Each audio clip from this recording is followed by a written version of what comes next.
Hey, what's going on, everybody? This is Tyrone back with Tech Life.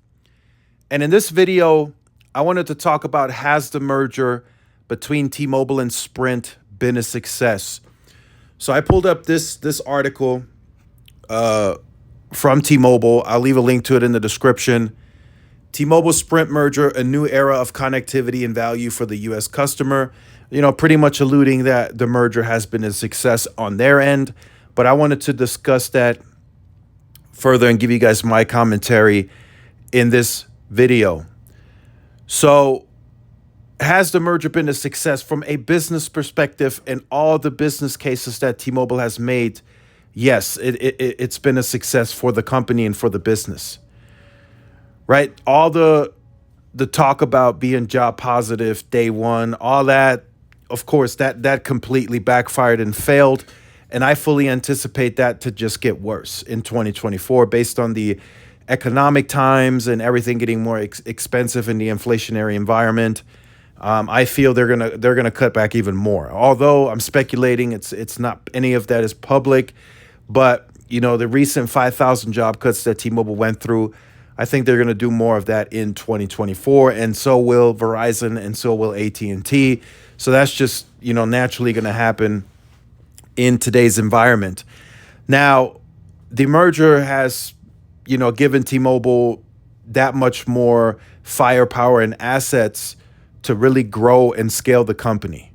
From that perspective, it has been a success. Even so that they've had to, really build out these call centers in Rochester and in, I think, Kingsburg, California.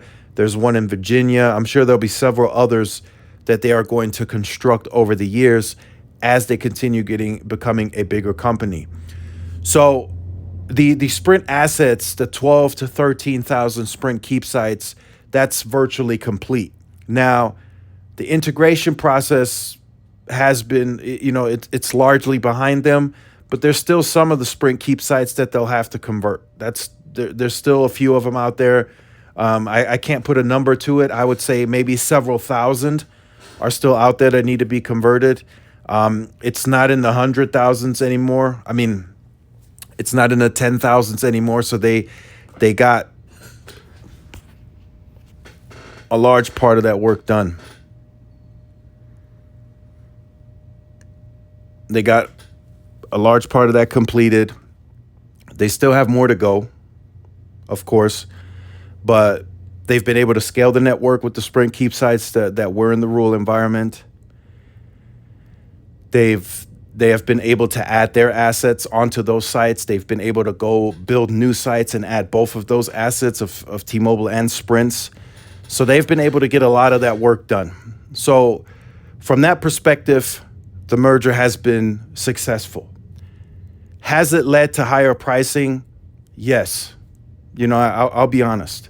Everything now is more expensive. If you're joining T-Mobile as a new customer today versus joining them in 2013, 14, 15, you're paying more. On the Go 5G plans, the Go 5G Next, whatever you choose, you are paying more. So from that perspective, it also backfired. But looking at Verizon and AT&T and them raising their costs and everything like that, maybe even though T-Mobile's more expensive than they were, maybe they're still a better deal and a better value versus what you may pay on Verizon and AT&T. Just throwing that out there. I don't truly believe that 100% anymore, because if you can do the mix and match, which you can do with Verizon and AT&T and you can't with T-Mobile, if you do the mix and match, if you look at all your lines and the usage and you put them on the plan that's right for them, I think you can structure a similar, in some cases, a better deal than what you would get on T-Mobile. Of course, if you can still get a discounted line on T-Mobile and an insider discount, then you'll probably still get a better deal. But I think that isn't as wide or as big of a gap anymore. I think it's getting closer and closer and closer. And, that may be something of a concern for you, but that's just the times that we're in economically. Inflation And I don't think that's going to change. I think that's going to stay the same. But from that perspective, the merger didn't really help, right? It didn't really help the consumer much. Maybe it helped the consumer in the sense that there's more MVNOs out there now that are competing with price. You know, prepaid's competing price. So the value segment is pretty busy and saturated. So if you want a better deal, you can get a cheaper deal, 100%. That's, those deals are out there. If you want $10 lines, if you want $25 lines, if you want, hell, even with Mobile X, if you want a $4 a month line, you can get that now. So with these mobile network operators, you're paying for the access of the network. That's what you're paying for. You're paying for them buying all the spectrum that they bought. You're paying for them scaling the network. That's what we're paying for. On the MVNOs, you can get a much, much better deal. Even Dish right now is doing like $25 lines. So there's better deals out there, but T-Mobile is now more expensive than they were early on before the merger. So there's more to go on this merger success. So this is more of a part one, right? They have most of the integration, as I mentioned, behind them, but there's more to go. There's more retail to scale into the points of presence. There's still some coverage out there, I'm told, that doesn't have any retail, so they still got to scale that. They still have to get to the 20% by 2025, which I think on that market share, they're going to crush that. That's a very conservative number. Recently, I've been told some things, so I'm thinking the 20% is the most conservative they've ever been. I think they get to 25% by 2025. They're the leading share taker in the rural environment. I don't even think they anticipated to be that early. So that's something that they're internally celebrating, of course, and they want to build on that. Their churn profile is starting to get lower and lower and lower. And then, we haven't even discussed really in this video the fixed wireless access, the home broadband. That's been a total success story, and I don't even think the market and the street was able to really grasp that concept early on. They knew it would work, but then cable came out and everyone came out and saying, well, the capacity is constrained. Those people will come back. But now we're going on year 4 of them continuously scaling home broadband, 500,000 plus a quarter. And we're hearing commentaries such as the churn is maturing. It's getting lower as time goes on. That's a problem for cable. But that's another topic for another video. But that's a total success. And that's a huge use case that you can present with factual numbers. That's not something you have to put out there, oh, maybe we'll get there, or yes, we can do it, but we'll have to see. No, this is actually in motion. This is happening. There's stats to prove it. There's numbers to look at. The whole thing with the millimeter wave, and I'll get into that briefly, T-Mobile is just not ready to deploy that yet because there's no business use case. There is no business case right now that you can make to the investor, the market, the board members to justify spending billions of dollars on it. Verizon jumped out the gates early. Many people speculate as to why it was the only spectrum asset they had. X, Y, and Z. Verizon, if they are ever asked by the analysts, by the board members, investors, whatever, where is the money? Where's the return on investment on millimeter wave? What's the use case right now that you're making money on millimeter wave that's actually meaningful? They couldn't give you one. They can say, oh, well, we're doing private networking. We'll see. No, that's not actively happening. That's more of a future outlook. Will millimeter wave have an impact? Yes, but you're making a bet, right?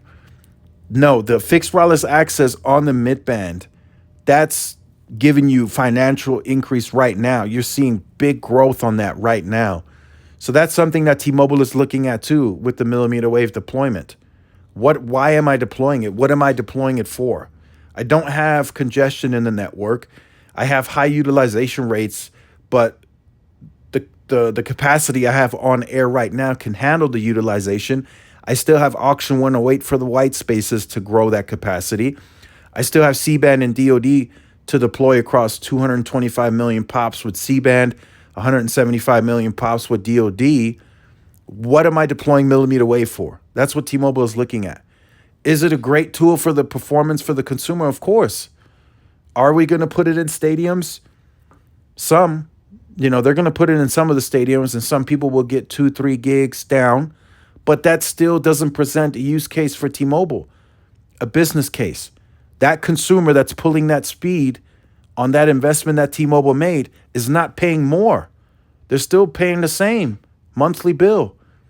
T-Mobile's not upcharging for millimeter wave, so they're going to be in no rush to deploy any of that right now. There's no business case that you can claim right now or give a guidance on that's going to make you X amount of dollars on a return on investment. So it has to make economic sense for them to deploy it. And right now, that's not the case. They have to knock on the door of a third-party ILEC, with backhaul. Then they have to agree, okay, yeah, we're going to deploy the backhaul to your node. And that's going to cost them a lot of operations increase, a lot of money that they may not have to spend. For what? What are they spending it for? Their network is not congested. The average consumer is fine with the network right now. The churn is showing that they have year-over-year improvements. So what are they worried about millimeter wave for, right? Looking at it from that perspective. Now, from a different perspective, from the consumer side, of course, the tech enthusiast, wireless enthusiast, of course I want to see 3-4 gigs. Of course I want to see them scale it. But from a business perspective, from an investment perspective, they'd rather invest $19 billion on buybacks and dividends than to invest in millimeter wave. It's not going to bring them any return on investment anytime soon. So that's just the first part of a video for the merger success. Overall, the business case, it's been a success. They're hitting all their numbers, they're hitting all their targets. They still have a ways to go, but they'll get there. They'll definitely get there. Some of the negatives that I did point out, job cuts, they weren't job positive day one, and pricing now for them is higher now than it was pre-merger. But again, they still seem to structure better deals and have lower pricing versus the competition, taxes and fees included. All that does have to be factored in. So make sure you guys stay tuned for more. Like, share, subscribe, follow my social media outlets. This is Tyrone with Tech Life, and I will see y'all in the next one. Peace.